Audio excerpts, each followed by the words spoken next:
በስመ ሥላሴ ስም በስመ አብ ወወልድ ወመንፈስ ቅዱስ አሐዱ አምላክ አሜን። እንኳን በዕለቱ ታስበው ተከብረው ለሚውሉ የቅዱሳን ወርኃዊና ዓመታዊ ክብረ በዓል በሰላም አደረሳችሁ አደረሰን። ታኅሳስ 15 ቀን እንኳን ለአበው ቅዱሳን ጎርጎርዮስ ዘአርማንያ እና አቡነ ኤዎስጣቴዎስ ዓመታዊ በዓል በሰላም አደረሳችሁ አደረሰን። ቅዱስ ጎርጎርዮስ ዘአርማንያ ይህ ቅዱስ አባት ከሰማዕታት፣ ከጻድቃን፣ ከሊቃውንትና ከጳጳሳት ዝርዝር ውስጥ ይገኛል። በቤተ ክርስቲያንም አበይት ከሚባሉ አበው አንዱ ነው። ቅዱስ ጎርጎርዮስ ሮማዊ ሲሆን ከክርስቲያን ወላጆቹ የተወለደው በዘመነ ሰማዕታት በ3ኛው መቶ ክፍለ ዘመን ነው። አበው በትውፊት እንደነገሩን ከሆነ ቅዱሱ የታላቋ ሰማዕት ቅድስት አርሴማ ትልቅ ወንድም ነው። በዜና ሰማዕታት ተጽፎ እንደሚገኘው በዚያ የመከራ ዘመን ቅዱስ ጎርጎርዮስ 3 ኃላፊነቶች ነበሩበት። አንደኛ ቅድስት አርሴማን ጨምሮ ደናግሉን ማጽናት፣ ሁለተኛ ትምህርተ ቤተ ክርስቲያንን በሚገባ ማጥናት፣ ሶስተኛ የሚመጣውን መከራ ለመቀበል ራሱን ማዘጋጀት። ቅዱሱ 3ቱንም ኃላፊነቶች በሚገባ በመወጣቱ ከራሱ አልፎ ለሌሎች አርአያ መሆን ቻለ። ያችን ንጽሕት አርበኛ ቅድስት አርሴማንም አጽንቶ የደናግሉ መሪ አደረጋት። መከራው በጣም ገፍቶ እስከመጣበት ጊዜ ድረስ በአንድ የደናግል ገዳም ውስጥ ሆነው ይጸልዩ፣ ይጾሙ፣ ገዳማዊ ስራንም ይሰሩ ነበር። ለዚህም ነው ቅድስት አርሴማና ቅዱስ ጎርጎርዮስ ጻድቃን የምንላቸው። በኋላ ግን ማኅደረ ሰይጣን ዲዮቅልጥያኖስ በመልክዋ ተማርኮ ቅድስት አርሴማን ካላገባሁ በማለቱ ቅዱስ ጎርጎርዮስ ድንግሏን አርሴማን ጨምሮ ክርስቲያኖችን ይዞ ወደ አርማንያ ተሰደደ። በአርማንያም በአንድ ገዳም ውስጥ ተደብቀው በጾምና ጸሎት ለጥቂት ጊዜ ቆዩ። ነገር ግን ረሃብ ፈጃቸው። የሚላስ የሚቀመስ ነገር በአካባቢው ባለመኖሩ ቅዱስ ጎርጎርዮስ ወደ ከተማ ለመውጣት ተገደደ። በዚያም በድርጣድርስ ቤተ መንግስት ውስጥ ባርነት ተቀጠረ። በሚያገኛት ገንዘብም ወገኖቹን ይረዳ ነበር። መከራው ግን አልለቀቃቸውም። እርጉም ዲዮቅልጥያኖስ ቅዱሳኑ ወደ አርማንያ መሄዳቸውን ስለሰማ ይዞ እንዲልክለት ድርጣድርስን ላከው። ድርጣድርስ ግን ቅድስት አርሴማን ባያት ጊዜ ከውበቷ የተነሳ መታገስ ባለመቻሉ ካላገባውሽ አላት። ድንግሊቱ ግን እኔ ክርስቶስ ሙሽራ ነኝ አይሆንም አለችው። ሊያስፈራራት ሞከረ። ዓይኗ እያየ ደናግሉን ጨፈጨፋቸው።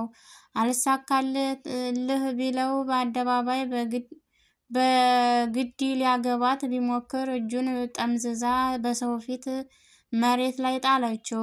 እጅግ ስላፈረ አስገረፋት፣ አሰቃያት፣ ዓይኗንም አወጣት። በመጨረሻም አንገቷን አስቆርጦ ከሰማዕታት ጋር ተራራ ላይ ጣላት።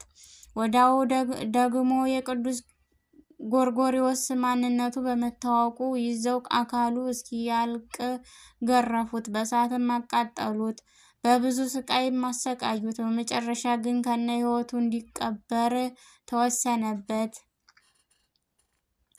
ወደ መጸዳጃ ቤት ወስደውም ከነ ሕይወቱ ቀበሩት። ነገር ግን የእግዚአብሔር መልአክ ወርዶ መተንፈሻ ቀዳዳን ሰራለት። አንዲት ሽማግሌ ክርስቲያንም በዚያች ቀዳዳ ቂጣ እየጣለችለት ለ15 ዓመታት ተቀብሮ ኖረ። አካሉና አፈሩ ተጣበቀ። እርሱ ግን ፈጣሪውን እያመሰገነ ቆየ። ከነገር ሁሉ በኋላ ድርጣድርስና ባለሟሎቹ ለአዴን በሄዱበት ርኩስ መንፈስ ወደ አውሬነት ወይም እሪያነት ቀየራቸው። የንጉሱ እንስሳ ወይም አውሬ መሆን በአርማንያ ታላቅ ድንጋጤ ፈጠረ። የንጉሱ እህት ስታለቅስ በራእይ ለእመ ያእረግምዎ ለጎርጎርዮስ አልብክሙ ድህን ጎርጎርዮስን ከተቀበረበት ካላወጣችሁት አትድኑም አላቸው። ወዲያውም በዚያች ሽማግሌ መሪነት ቆፍረው አወጡት። አካሉንም እግዚአብሔር መለሰለት። ቅዱሱ እንደ ወጣ እረፍትን አልፈለገም። ለ15 ዓመታት ቀባሪ አቶ የተበታተነውን የቅድስት አርሴማንና የሰማዕታቱን አጽም ሰብስቦ በክብር አኖረው። ድርጣድርስና ባለሟሎቹም ወደ በረሃ ሄዶ ፈወሳቸው። ወደ ሰውነትም መልሶ መላ አረማውያንን ወደ ክርስትና መለሰ። የንጉሱን እግር ግን የአውሬ አድርጎት ቀርቷል። በመጨረሻም ቅዱስ ጎርጎሪዎስ የአርማንያ ሊቀ ጳጳስ ሆኖ ተሾሞ ብዙ መጻሕፍትን ደረሰ። ከ318ቱ ሊቃውንትም አንዱ ሆኖ ተቆጠረ። ዛሬ ታኅሳስ 15 ቀን ዕረፍቱ ነው። አቡነ ኤዎስጣቴዎስ ህርባን ሐዋርያው ጻድቅ ኢትዮጵያዊ ወይም ኤርትራዊ ሲሆኑ በዓለም ደረጃ የሚታወቅ አገልግሎት ያላቸው አባት ናቸው። በመካከለኛው ዘመን የኢትዮጵያ ታሪክ የኤዎስጣቴዎስ እና የተክለ ሃይማኖትን ያህል ስሙ የጎላ ጻድቅ አይገኝም። ጻድቁ በ1265 ዓመተ ምህረት አካባቢ እንደተወለዱ ሲታመን ወላጆቻቸው ክርስቶስ ሞዐና ስነ ሕይወት ይባላሉ። የጻድቁ የመጀመሪያ ስም ማዕቀበ እግዚእ ወይም ለጌታ የተጠበቀ ነው። ኤዎስጣቴዎስ የተባሉ በኋላ ነው። ገና ከልጅነታቸው መንፈስ እግዚአብሔር አድሮባቸዋልና ለዚህ ዓለም ግድ አልነበራቸውም። ከመምህር ዘንድ ገብተው ቅዱሳት መጻሕፍትን ተምረው ዲቁናን ተቀብለው ያገለግሉ ገቡ። በዲቁና አገልግሎታቸው ስሉጥ ወይም ፈጣን በመሆናቸውም የዘመኑ አበው ዳግማዊ እስጢፋኖስ እያሉ ይጠሯቸው ነበር።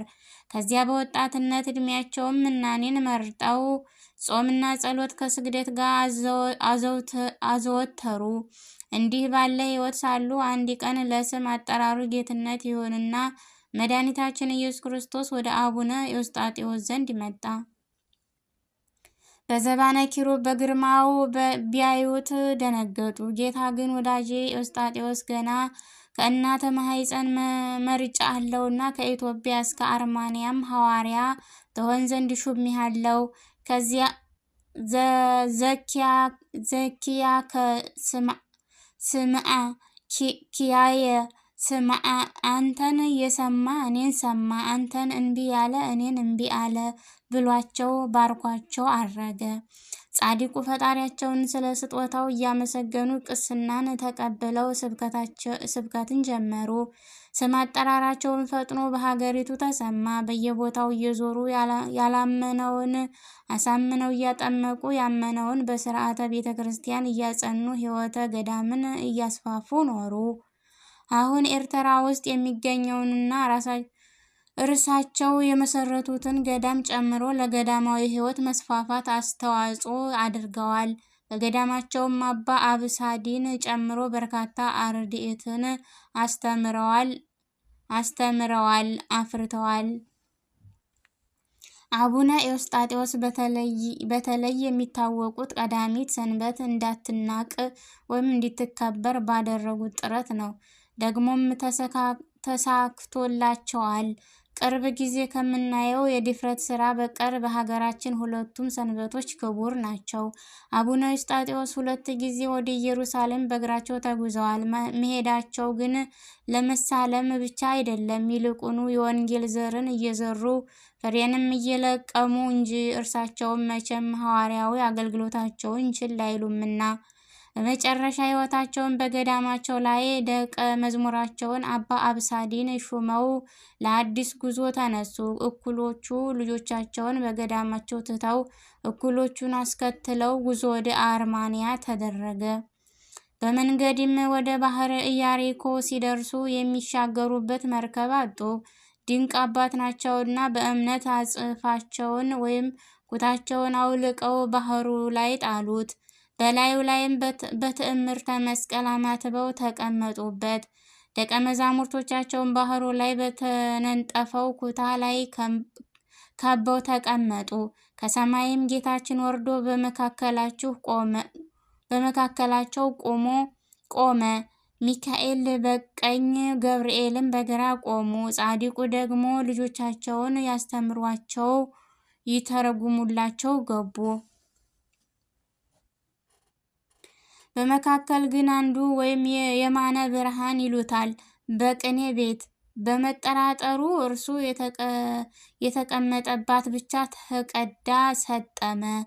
በኋላ ግን ጻድቁ ተመልሰው አውጥተው ከሞት አስነስተውታል። በዚህም ምክንያት ዘአደወ ባህር ማዕበልን የተሻገረ ይባላሉ። አቡነ ኤዎስጣቴዎስ በአርማንያ ዘመናት ስብከው ሕይወተ ገዳምን አስፋፍተው ብዙ ተአምራትን ሰርተው በተወለዱ በ80 ዓመታቸው በ1345 ዓመተ ምህረት አርፈዋል። በብዙ ዝማሬ በመቅደስ መርምህናም ተቀብረዋል። በኢትዮጵያ፣ ኤርትራ፣ ግብጽ እና አርማንያ ይከበራሉ። ዛሬ ጻድቁ ማዕበሉን የተሻገሩበት መታሰቢያ ቀን ነው። አምላከ ቅዱሳን ስለ አባቶቻችን ሲል በምሕረቱ ይጎብኘን፣ ከበረከታቸው የሚያሳትፈን አሜን። ታኅሳስ 15 ቀን የሚከበሩ ዓመታዊ የቅዱሳን በዓላት ቅዱስ ጎርጎርዮስ ሊቀ ዘአርማንያ፣ አቡነ ኤዎስጣቴዎስ ረባን፣ ቅዱስ ሉቃስ ዘአምድ፣ አባ ይምላህ። ወርሃዊ በዓላት ቅዱስ ኤፍሬም ሶርያዊ አፈ በረከት፣ ቅድስት እንባመሪና፣ ቅድስት ክርስቲና፣ ቅዱስ ሚናስ ሰማዕት፣ ቅዱስ ቂርቆስ ሰማዕት፣ ብጽዕት ኢየሉጣ ሰማዕት። ጻድቃን ጮኹ፣ እግዚአብሔርም ሰማቸው፣ ከመከራቸውም ሁሉ አዳናቸው። እግዚአብሔር ልባቸውን ለተሰበረ ቅርብ ነው፣ መንፈሳቸው የተሰበረውንም ያድናቸዋል። የጻድቃን መከራቸው ብዙ ነው፣ እግዚአብሔርም ከሁሉ ያድናቸዋል።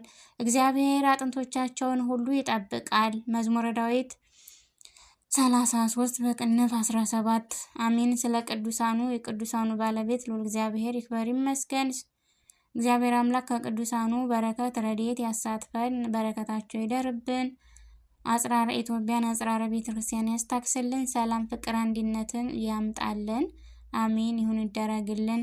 አቡነ ዘበሰማያት ይትቀደስ ስምከ ትምጻእ መንግሥትከ ወይኩን ፈቃድከ በከመ በሰማይ ከማሁ በምድር ሲሳየነ ዘለለ ዕለትነ ሀበነ ዮም ህድግ ለነ አበሳነ ወጌጋየነ ከመ ንሕነኒ ንህድግ ለዘአበሰ ለነ ኢታብአነ እግዚኦ ውስተ መንሱት አላ አድኅነነ ወባልሐነ እምኩሉ እኩይ እስመ ዚአከ ይእቲ መንግሥት ኃይል ወስብሐት ለዓለመ ዓለም።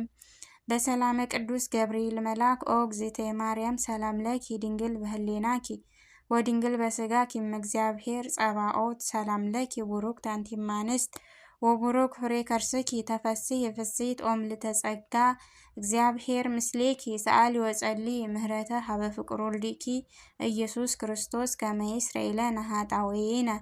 ክብር ምስጋና ይሁን አንድ አምላክ ለሆነው ለአብ ለወልድ ለመንፈስ ቅዱስ ዛሬም ዘወትርም ለዘላለሙ አሜን አሜን። ይሁን ይደረግልን።